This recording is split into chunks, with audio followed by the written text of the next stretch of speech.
കൊങ്കണി സമൂഹത്തിന്റെ ഹോളി ആഘോഷത്തിന് സമാപനം കുറിച്ചുകൊണ്ട് കൊങ്കണി സമൂഹം മഞ്ഞക്കുളി ആഘോഷിച്ചു. കൊച്ചി മട്ടാഞ്ചേരിയിൽ നടന്ന മഞ്ഞക്കുളി ചടങ്ങുകളിൽ നൂറുകണക്കിന് ആളുകൾ പങ്കെടുത്തു. ബോധരൂപത്തെ എഴുന്നള്ളിച്ചുകൊണ്ടുള്ള ഘോഷയാത്രയിൽ പരസ്പരം നിറങ്ങൾ വാരിയെറിഞ്ഞ് ആഘോഷമാക്കി.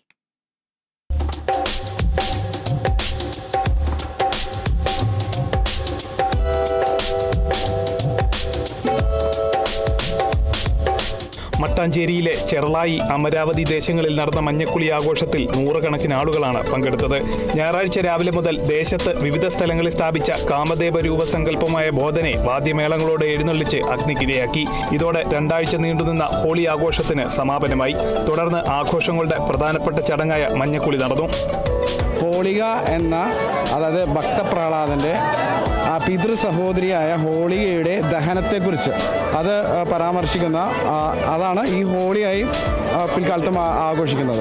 ഹോളികയുടെ മടിയിലിരുത്തി പ്രഹ്ലാദനെ കൊല്ലുവാനായി ഹിരണ്യകശിപു നിശ്ചയിക്കുകയും അതുപോലെ ആ ഒരു ദിവസം, ആ പൗർണമി ദിവസം ആ ഭക്തപ്രഹ്ലാദനെ ഹോളികയുടെ മടിയിലിരുത്തി അഗ്നിക്ക് ഇരയാക്കപ്പെട്ടു.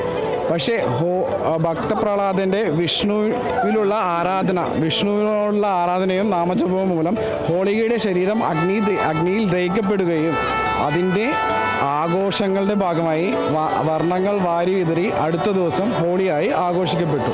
കൊങ്കണി തെരുവുകളിൽ വീടുകൾക്ക് മുന്നിൽ ഒരുക്കിയ മഞ്ഞളും കളറു കലക്കിയ വെള്ളവും സംഘമായി എത്തുന്നവർക്ക് മേൽ കോരിയൊഴിക്കുന്ന ചടങ്ങാണ് മഞ്ഞക്കുളി.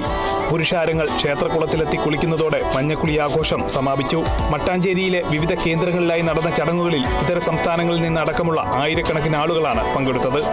Kerala vision news, Kochi.